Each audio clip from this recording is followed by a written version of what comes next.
All right, let me ask y'all this. So next question, what are some misconceptions about Africa that we or you were taught growing up in our American society? So what are some things that you're always taught or something that you're always seen? Misconceptions, you said? Like I remember one thing I've always seen growing up as a little kid. Maybe I don't see it as much now because I don't have cable, but I just always remembered the feed the children commercials. Bro, I was getting flamed. Probably looked like one of them feed the kids on the commercials. And there was always a I white used to get my ass cut, bro. Oh. Always a white lady holding this little baby, this black child, this black flies in his eyes and all. Right, and the camera 5 cents a day you can get this child some help. Imagine the camera just like zooming directly into the child's face with flies in it, and not just taking the flies out. Like none of that. It's crazy stuff, man.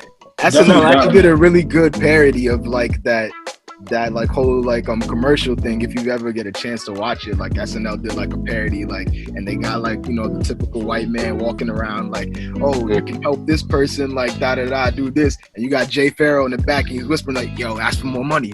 Ask for more money. Like, yeah, yo, you watch that when you get a chance, bro. But yeah, that's like the big like thing. Like, so I feel like the media played like a huge part in like Americans' portrayal of Africans. You know, you see commercials like that, you automatically assume once you got a kid in your class who's African, it's like, man, is your family struggling? Y'all don't got no food back home? Are you a Make-A-Wish kid? Like things like that, bro. It's like you hear it all, but the media portrayal of like Africans play a huge role. Not a lot of representation was like there, like I think when we were kids, like, so I feel like that plays a huge role into it.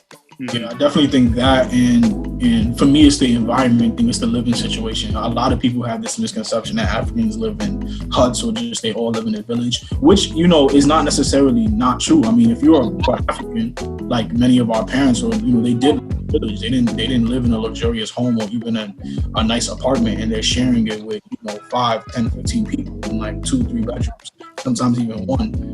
You know, going to the bathroom outside, like not having an actual toilet or you know, something like that to even, you know, so knowing that and like learning more about the culture and looking at Ghana now, and you see like some of the richest Ghanaians, musician artists, I mean those that work in media, lawyers, doctors, whatever the case may be, the whole building in Ghana is like, it's out of this world. It's even better than you can imagine here in the States. So, you know, so Africans do not just live in villages, they don't live in huts.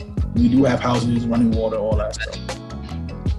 Yeah, I have to agree with Jerm and Jeff, because honestly, a lot of people, like they said, they have this misconception like Africa is this place where there's a lot of extreme poverty.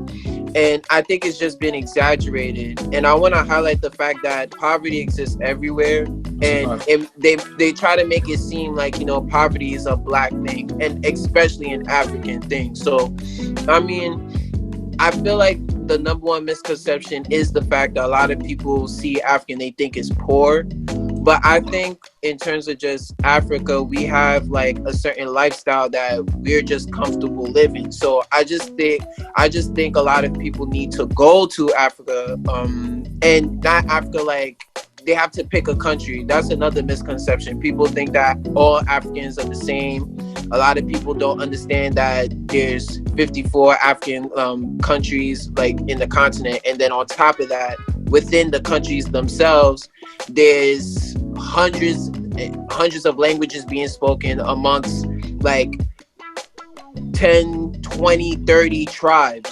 And it's like, it's sophisticated the same way where people think, you know, the Western civilization, Eastern civilization is sophisticated the same way.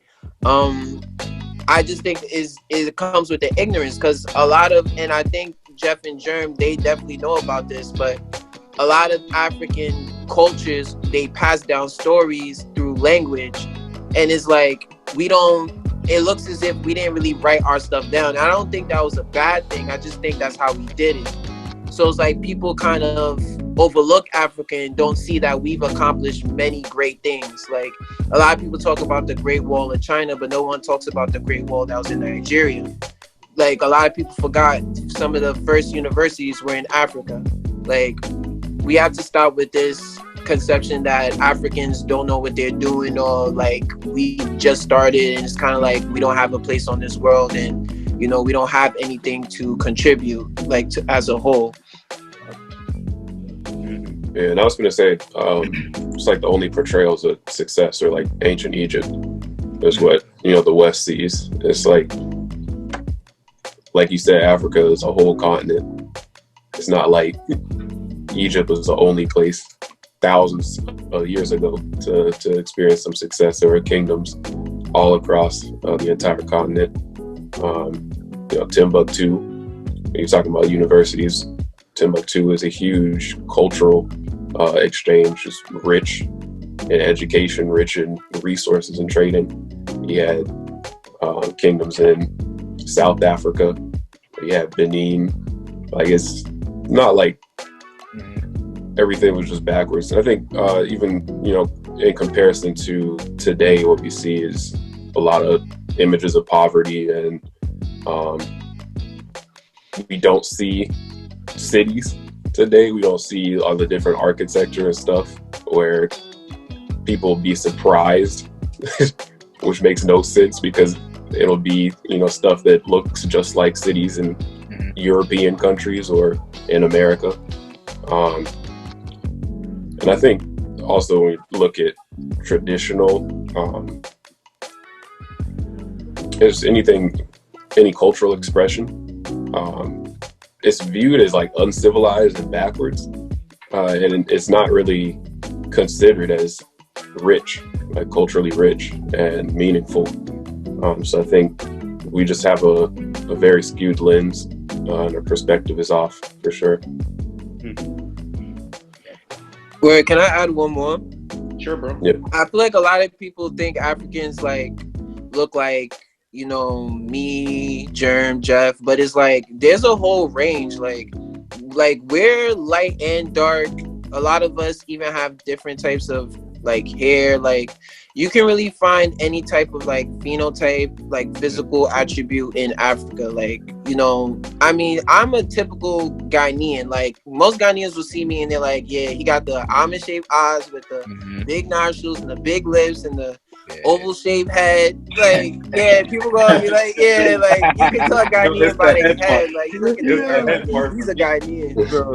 But yeah, like I just don't like this, like, because people see certain Africans be like, oh, like, are you mixed with something like that? And it's just like, nah, bro. Like, some of us actually look like this, you know. Like, we have our side, the West. And then there's the North where there's like, you know, the more fair skin, but like I'm talking about the Algerians, the Moroccans, the Egyptians. And then there's like even to the South and to the West, you have like the Eritreans, the Ethiopians, you know, the East African girls people be talking about. You feel me? Like, yeah. It's true. Oh man. Another thing that I'm thinking of, and Everett and I have this experience going to a Christian college. A lot of the mission trips, the Christian mindset in America, a lot of the mission trips, it's not to let's go down the block. It's not let's go to this homeless shelter. It's not let's go volunteer at this community center. It's let's go to Nigeria. Let's go to Libya. Let's go to India. Let's go to these other countries. Let's go to these places, and somehow God is calling people everywhere else but down the street. Like, so I can see where like that mindset can still travel into institutions, because then what are Christian universities telling people, or what is the Christian culture telling people when you're saying, hey, listen, if you really want to minister for God, or if you want to do this for God, that you have to go travel to another country. And nine times out of 10, that country is going to be in South America or Africa or Asia or a place like that. Well, I said country, wow, that continent. That country will be in that continent somewhere. So I think that for sure can also play a role in it as well, because we're telling people that intrinsically in our faith.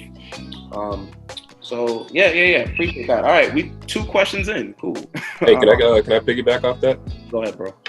Yeah, it feels like a lot of that misconception. They think, you know, we got to go to these other countries, quote unquote third world or developing countries or whatever. I feel like it has a lot to do with a materialistic perspective too. It's like they don't have a lot of stuff, so they need Jesus more.